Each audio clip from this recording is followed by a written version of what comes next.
America Iran మధ్య ఒప్పందంపై సంతకాలు జరిగిన మర్నాడే మరోసారి పశ్చిమాసియాలో ఉద్రిక్తతలు కనిపిస్తున్నాయి. దక్షిణ లెబనాన్లోని హెజ్బొల్లా స్థావరాలే లక్ష్యంగా ఇజ్రాయెల్ దళాలు దాడులు చేశాయి. ఈ దాడుల్లో దాదాపు 16 మంది వరకు చనిపోయారు.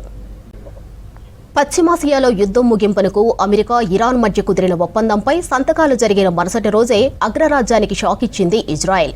లెబనాన్పై బాంబులతో విరుచుకుపడింది. ఈ దాడుల్లో 16 మంది మృతి చెందారని ఇజ్రాయెల్ మిలిటరీ తెలిపింది. దీంతో పశ్చిమాసియాలో మరోసారి ఉద్రిక్త పరిస్థితులు కనిపిస్తున్నాయి.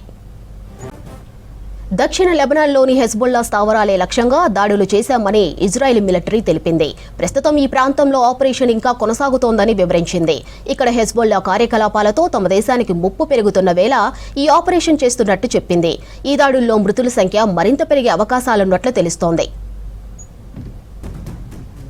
అమెరికా ఇరాన్ శాంతి ఒప్పందంలో లెబనాన్ అంశాన్ని కూడా చేర్చారు. లెబనాన్లో ఇజ్రాయెల్ సైనిక ఆపరేషన్లు తక్షణమే ముగించి ఆ ప్రాంతాన్ని వీడాలని ఒప్పందంలో తెలిపారు. అయితే దీన్ని ఇజ్రాయెల్ ముందు నుంచి వ్యతిరేకిస్తోంది.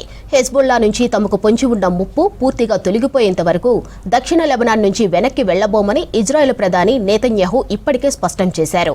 సరిహద్దు నుంచి 10 కిలోమీటర్ల వరకు ఆక్రమించుకున్న ప్రాంతం నుంచి వైదొలగబోమని చెప్పారు. ఈ ప్రకటన చేసిన కొద్ది గంటలకే ఇజ్రాయెల్ దళాలు దాడులను ముమ్మరం చేయడంతో మళ్లీ ఉద్రిక్తతలు కనిపిస్తున్నాయి.